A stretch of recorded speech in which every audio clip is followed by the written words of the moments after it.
The cowboy dollar. I'll finish with the yard, sir, Jacob explained as he and Mr. Anderson eyed the newly cut lawn. Jacob had edged the sidewalks and weeded the flower gardens near the house. Mr. Anderson said, "This is a mighty fine job, Jacob.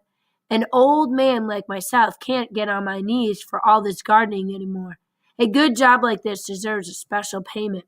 Mr. Anderson carefully placed something in Jacob's hand. When Jacob looked down, his eyes became as big as saucers.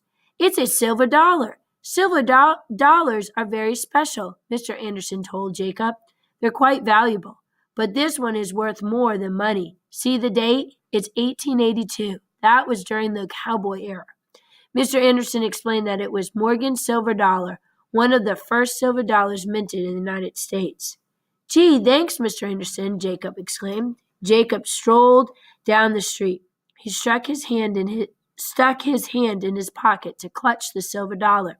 He began to daydream about what he could purchase with the silver dollar. Jacob thought about the new bicycle he had seen at the bicycle and sports store at the mall. Red with chrome spokes, it had 10 speeds, night lights, and a real leather seat. Maybe he would buy a new baseball glove, one made of real leather and signed by a real baseball pro. He would get a baseball and bat, too, so he could practice and become the best player on the team. One day he would even play in the major leagues. The crowd would cheer when he made home runs during every game. Or better yet, he would buy a football and a new helmet. That would give him the edge he needed to make the team at school. In high school, he would be spotted by a scout from the NFL. He would be the lead quarterback and make $1 million every year. His picture would be on cereal boxes, and little kids would beg for his autograph and spend $20 each for his trading card. Jacob was still daydreaming as his fingers felt the silver dollar again. He pulled it out of his pocket to examine it more closely. He looked at the side with the face on it. Mr. Anderson had told Jacob that it represented liberty, our country's basic freedoms. Jacob turned the coin over. On the reverse side was our national symbol. It was an eagle with its wings spread wide. "I wonder where the coin has been," Jacob thought to himself. Jacob began to imagine who may have owned the coin in the 1880s. Maybe it was a cowboy, Jacob thought. He imagined a dusty wrangler named Pete riding into town after a month on the open trail.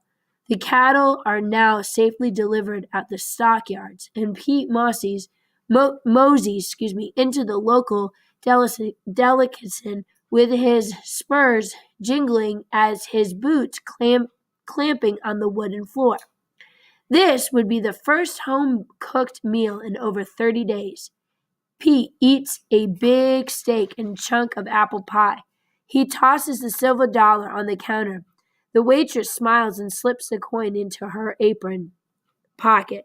The following day, the waitress takes her family to the Wild West show that has come into town. The famous buffalo hunter and scout, Buffalo Bill Cody, the most famous rodeo rider of all times, is performing.